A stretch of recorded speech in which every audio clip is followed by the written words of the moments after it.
Hello, everyone. My name is Anna Wright, and I'm a PhD student at the University of Colorado Boulder and working with the McMurdo Dry Valleys LTER. And I'm going to be talking about some of our work looking at the temporal and spatial patterns of stream metabolism in the ephemeral streams of the McMurdo Dry Valleys. The McMurdo Dry Valleys are located in the Transantarctic Mountains off the Ross Sea across from McMurdo Station. They are the largest ice-free region of the continent. And although they're ice-free, they have alpine glaciers that melt in the summer to flow into these ephemeral streams, which only flow for a few weeks to a few months a year. Although there's no terrestrial vegetation, many streams have extensive algal mats, as you can see by this orange in this photo, which grow at the onset of streamflow each year and fuel carbon cycling in the valleys. So stream metabolism refers to the rates of primary production, or GPP, and ecosystem respiration, or ER, occurring within streams.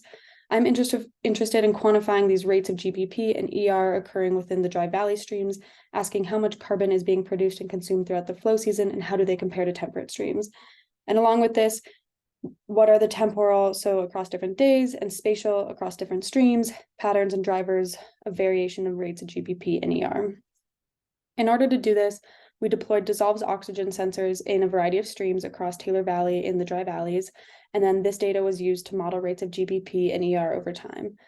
To look at correlations, I ran a linear mixed effects model using physical parameters such as light or PAR, discharge, water temperature, and stream length, and biogeochemical parameters such as nutrient concentrations and ratios. So on the left, you can see across the entire season, the average daily rates of GPP and ER for different streams. Average rates of GPP in these streams ranged from 0.8 to 4.8 grams of oxygen per meter squared per day. And 4 of the 7 streams are net autotrophic, so they had a P/R, or photosynthesis to respiration ratio, greater than 1, while 3 of the streams are net heterotrophic with a P/R ratio of less than 1.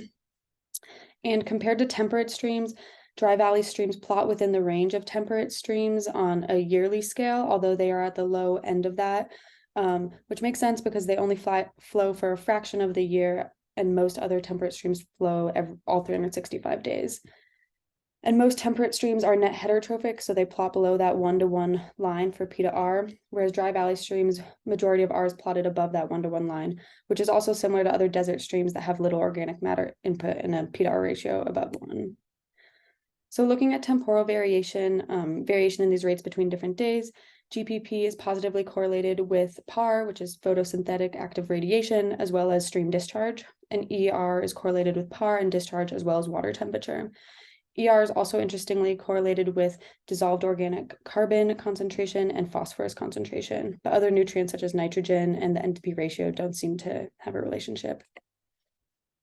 And across streams, GPP and ER alone didn't have any statistically significant correlations with physical or biogeochemical parameters, but the P/R ratio across the streams has some interesting correlations. And again, this tells you if a stream is net heterotrophic or autotrophic. So spatial patterns of P/R ratios for all streams was most correlated with dissolved organic carbon concentration and ammonium concentration. And DOC makes sense as it also had the relationship with respiration. So DOC seems to be fueling respiration over photosynthesis. But this could also be an influence of the hyperrheic zone, where DOC has been shown to be subsidized by the hyperrheic zone in the dry valley streams. And this is an area where the hyperrheic zone has a lot of heterotrophic respiration and decomposition. So higher DOC could mean more hyperrheic exchange and lower the P/R ratio and drive it towards heterotrophy. And the relationship with ammonium is something that we are interested in looking at more, but it could be something similar. So some preliminary conclusions: streams in the dry valleys have substantial carbon cycling during their short flow season. They have comparable rates to temperate streams, although they only flow for a fraction of the year. And many of the dry valley streams are net autotrophic, similar to desert streams.